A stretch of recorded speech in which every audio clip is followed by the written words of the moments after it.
Hi, I'm Tony Russo from Funeral Service Insider, the podcast, and this is a special bonus episode. We're going to be running them for the next couple weeks.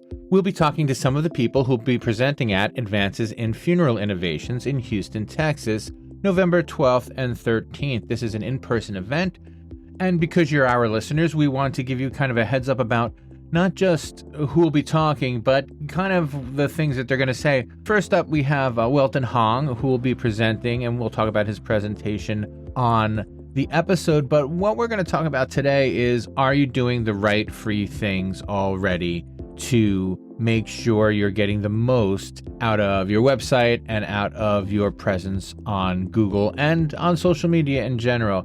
If you'd like to join us in Houston, we would like to give you a special bonus for our listeners only.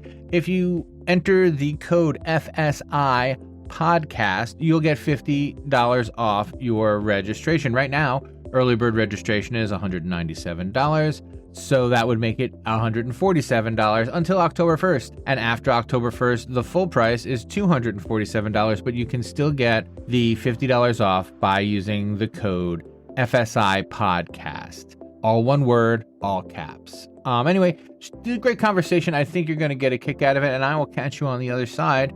For now, here is Welton Hong, the CEO of Ring-Ring Marketing. I am looking forward to your upcoming presentation in Houston, not only because you're a dynamic speaker, because I've seen you speak before, and it's always a pleasure, but your insights always are just a little off kilter. It's just a little different from what a lot of other people tend to be saying. And you'll be speaking in November in Houston. Your title is Turning Challenges into Opportunities, Digital Marketing for Funeral Homes Amid Low Death Rates. Can you give me a sense of like how you came up with like this particular angle to talk about? Sure. Thank you, Tony. Yeah, so shouldn't be a surprise that post-COVID, we all know that the pulled forward effect has really kind of make a little bit of impact on everybody. So it's likely even the public traded firms, the call volume has retreated back to normal. When I say normal, it's like 2018-19 levels. Right. Some areas obviously impacted more. So if you actually go back, look at the data, and even some public traded companies are saying that the pulled forward effect might be here for another 2-3 years. Yeah, it's funny because I actually cover those calls, and I'm like, how many quarters in a row are you going to say, oh, we didn't hit our numbers because of the pull forward effect? I mean, eventually, you've got to look at you didn't hit your numbers because you didn't hit your numbers. Exactly. Unfortunately, this is what's happening. But if you go back and compare to 18-19, if you're actually doing better than 18-19, and as far as call volume goes, and of course, the better metric is market share, which is a little harder to gather. But if you're actually doing better shape than 18-19, you're actually, I would consider you are actually doing very well. But the whole thought here is during these few difficult years, I still call these going to be a little more difficult years. The reason I call these difficult years is right now, most likely call volume is down, not a surprise. But what's more difficult is the revenue per call because of cremation. Year to year, revenue per call just keeps on declining. Right. And on top of that is we all know inflation is still here, right? There's no deflation or anything. Year to year, inflation keeps on going up. Cost of employment, everything keeps on going up. So this is very troublesome in a way that if you look at your bottom line, that doesn't change. Yeah. And also, if you've been experiencing it, it's almost like a runner's high, right? If you've been experiencing all of this, all of these calls for the last couple of years, and it just stops, you're still running and the car stopped moving. Exactly. So my whole talk here is before the baby boomers really do contribute to death rate, it most likely will be more towards end of the decade now. What do we do in these few years to continue to gain market share and also to try to figure out how to increase the revenue per call? So the big part of digital marketing, everyone says you have to do these certain things, but it's also kind of an attitudinal change. It's not just a checklist of things that you have to do. Exactly. It's kind of a different way of thinking, right? Exactly. Offline marketing still works. Digital marketing is not the holy grail.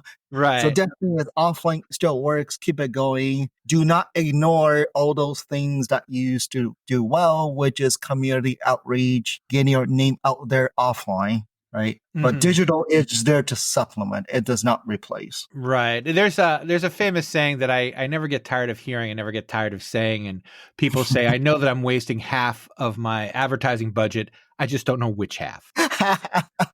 That's very true. That is very true. Especially these days, it's outrageously hard to track where, Mhm. right? They might have heard you on, let's say, on radio, subsequently saw you on TV, eventually maybe call you. So it's just Mhm. getting, and maybe they saw you on social media. So it's very, very hard to attribute where that originally came from. What are some of the best ways to make sure you're at least doing as much as you can reasonably be doing? Yeah, so definitely I will still call these the fundamentals as far as digital marketing goes, and they are free. Mhm. And I will say the most critical is by now, if you haven't really have a great program set up to generate reviews on a reputation, you got to Right. jump on them right away. And if you look at buying anything these days, right? Even if we go on Amazon, we typically are looking for, let's say we're looking for a laser pen. Right. Automatically, we just look at the ones with the highest review and buy it, right? Those reviews are so critical these days. Well, I'll tell you a personal story. So we're having heat put in our house. I have an Uh-huh. old house that we've been using a fireplace, but now I'm getting too old to carry wood in. 3 quarts of wood gets to be a lot once you're over 50. So we're trying to have heat put in, and we've had some good experiences and we've had some bad experiences, and we're so, as consumers, so aware of how important reviews are to businesses that we're like, you know what? I don't want to give them I don't want to get anybody fired over this, right? No. It really is that we know how sensitive people are to these reviews. So it's Yeah. really just a sense of a way of getting them activated, because Right. we know in our hearts that they matter to companies and they matter Oh, yeah. to consumers. Right. Yeah. So I'll definitely, during my talk, I'm going to go very deep on how to ask for reviews legitimately and how to, whenever you do get a negative review, what's a process for getting that negative review removed, Mhm. possibly. And the other free strategy is by now, every firm out there has a website already. Right. The website is kind of like your digital storefront. And by now, I will say most funeral homes have great looking website. They do.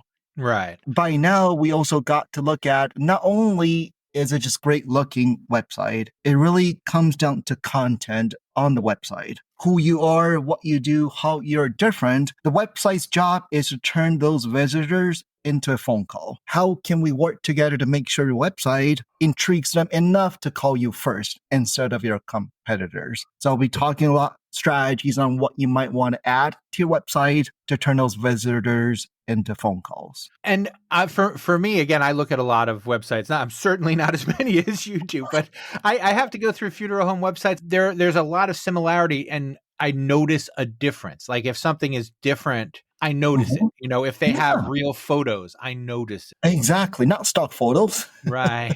Yeah, as consumers in reality or families, when they're on a website, they're really trying to figure out which one to call first. So Mhm. if you are doing the homework for them, talking about who you are, most critically is how are you different than your competitors, more likely they're going to call you first. Right. And then one final strategy, which is I love it, it's free as well, Uh-huh. is your Google Business profile, which basically is your Google listing itself.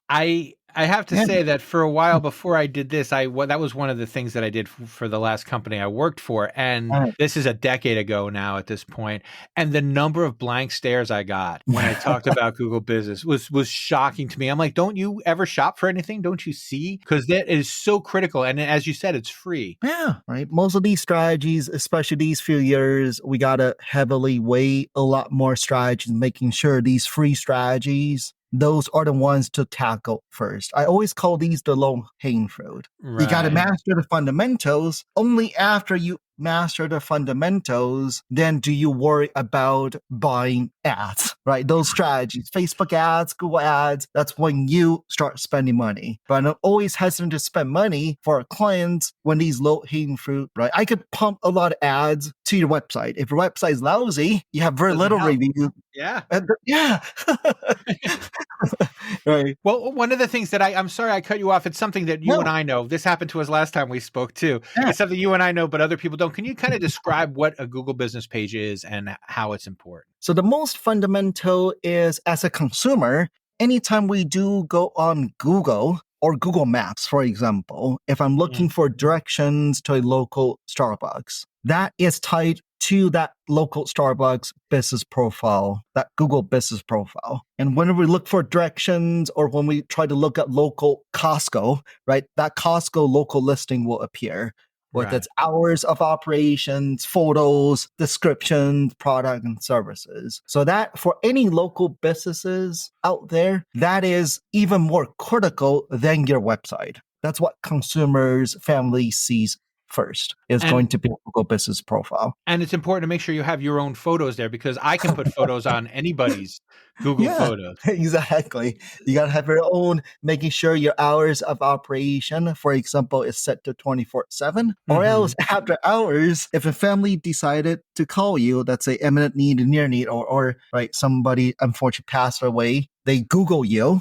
and you show up as being closed. Right. You're not closed. Right. So, and again, those are all very simple tweaks to your Google listing. Right. And it is kind of also like an old school thing. I mean, you'll have hours on your door saying, if you come at this hour, this door will be locked. But, but it's different for when you have hours on your telephone, which is always on. Yeah. And making that distinction is important because, just because you don't want someone trying to walk into your business at 10 o'clock at night on a Sunday doesn't mean you don't want them to call you if they need you at 10 o'clock at night on a Sunday. No. Very cool. And is there anything else that you'd like to say about as we're writing down this little interview here? I'm going to be talking a lot more about what's proven to work beyond those things I just talked about, such as should you or should you not work on Google Ads? And there's a new type of Google Ads called local services ads, and it's short for LSA. That's something new. And of course, whenever funeral homes reach out to me, they always wonder about social media. Should they? Should it run Facebook ads? How frequent should they post? Right. So all those are things I'll make sure to address it. Very well. Well, thank you so much for your time. And I can't wait for your presentation in November. Thank you. Once again, if you would like to join us in Houston, and we would love it if you joined us in Houston, you can use the code FSI podcast at checkout to get $50 off your registration price. We are going to have so many great speakers. There is a link in the show notes to the speaker page. There's a link in the show notes to the registration page and to the agenda. It's all set. We are really excited for this event. Going to be some fun stuff going on there, and I would hate for you to miss it if you didn't have to. This bonus episode has been a Kates-Boylston production. It was written and edited by me, Tony Russo.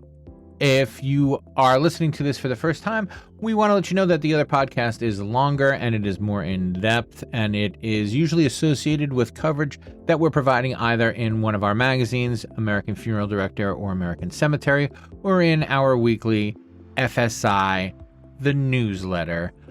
So with that said, please subscribe where you're listening right now. We are on Apple, we are on Amazon, we are on Spotify. If you can hear a podcast on it, you can hear this podcast on it. And we're excited to continue to bring you great stories week after week. We also have a weekly news show that we call Funeral Service Insider, in case you missed it. And that is a rundown of some of the weekly news in funeral service. There's so many cool things going on over at Kates-Boylston.com. Check in the show notes. Everything you need is there. Or go to Kates-Boylston.com and everything you need will be there. Thanks so much for joining us, and we will catch you next time on Funeral Service Insider, the podcast.